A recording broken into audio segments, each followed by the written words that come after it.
اس کو نہ کسی کو دیں نہ کسی پر ایڈوائز کریں. دوسری چیز ہے جو آپ نے دوا کی مینشن کی, اس کو کہتے ہیں انگلش میں ریمڈیسیویر.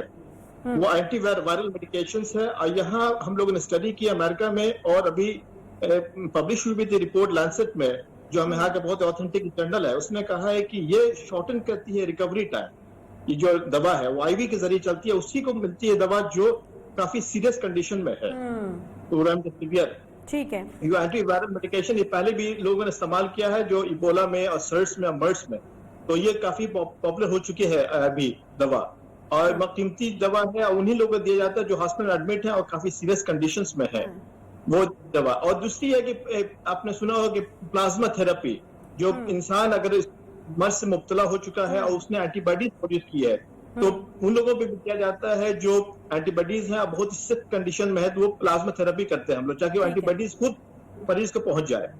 ٹھیک ہے. تو یہ دو بہت کافی پاپولر ہوئی ہے. یعنی یہ دونوں, ایک یہ دوا اور دوسرا پلازما کے ذریعے جو علاج ہے وہ کافی پاپولر ہو رہا ہے. بہت شکریہ. سیگمنٹ کا وقت ختم ہو گیا. ڈاکٹر شارق نذیر صاحب ہمارے ساتھ موجود ہے, ڈاکٹر طاہرہ رباب صاحبہ نے بھی ہمیں جوائن کیا. بہت شکریہ آپ دونوں حضرات کا. فیکٹس اینڈ فگرز کو ایک دفعہ اگر میں دوبارہ کوٹ کر دوں, جیسا کہ ڈاکٹر صاحبہ نے بھی کہا کہ ہمارے ہاں جو فیئر ہے اس کے ذریعے ہم آپریٹ کیے جاتے ہیں. 60,000 سے زائد, ایک اور اندازے کے مطابق تقریباً 62,000 کو ہم نے ٹچ کر لی ہے. اور آپ یاد کیجئے وہ اسٹیٹمنٹ جو خان صاحب نے دی تھی, انہوں نے کہا تھا کہ 25,000 تک تو ٹھیک ہے جی ہمارے کنٹرول میں چیزیں ہوں گی, لیکن 50,000 سے اگر تجاوز کر جاتی ہیں تو چیزیں ہمارے ہاتھ سے نکل سکتی ہیں. اس میں ایک اور چیز میں ایڈ کر دوں کہ 41,000 جو کیسز ہیں وہ ہمارے ہاں ایکٹیو ہیں. جو دیگر کیسز ہیں وہ ریکور ہو چکے ہیں, یہ بھی ایک اچھی پازیٹیو خبر ہے. بہرحال 41,000 کیسز جو ہیں وہ ایکٹیو کیسز ہیں, اور مزید ہم دیکھ رہے ہیں کہ ہر دن کے ساتھ جو ہے وہ تعداد بڑھتی چلی جا رہی ہے, اور اموات میں بھی جو ہے وہ اضافہ ہو رہا ہے. عالمی درجہ بندی کی اگر بات کی جائے تو پاکستان 18ویں نمبر پر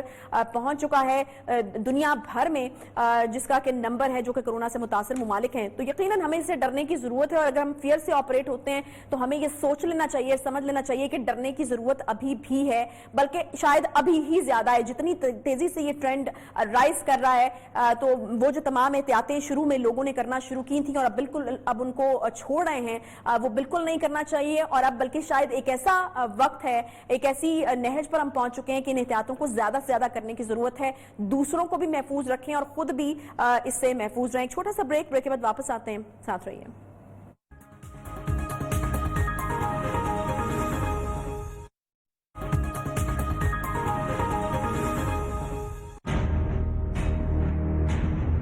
جہاز ایک بار لینڈنگ کر گیا اور 3 بار اس نے ٹچ کیا, پھر کیوں اٹھایا گیا, اس چیز کی بھی انکوائری ہو رہی ہے نا. یہی تو اصل بات ہے کہ یہ غلطی کس کی تھی.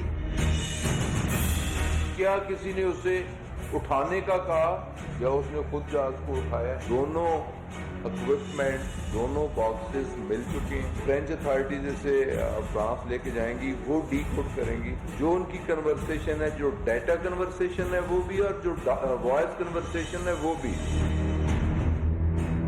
ہر چیز ریکارڈڈ ہے. یہ لاگ بکس ریکارڈڈ ہے, اور امیڈیٹلی انکوائری بورڈ نے یہ ساری چیزیں اپنے قبضے میں بھی لے لی. ذمہ داری کے ساتھ کہہ رہا ہوں کہ انشاءاللہ تعالیٰ جو ذمہ دار ٹھہرے گا وہ منطقی انجام تک پہنچے. Minimum time provisional investigation report 22 جون 2020 کو انشاءاللہ تعالیٰ پارلیمنٹ میں اور عوام کے سامنے رکھ دی جائے گی.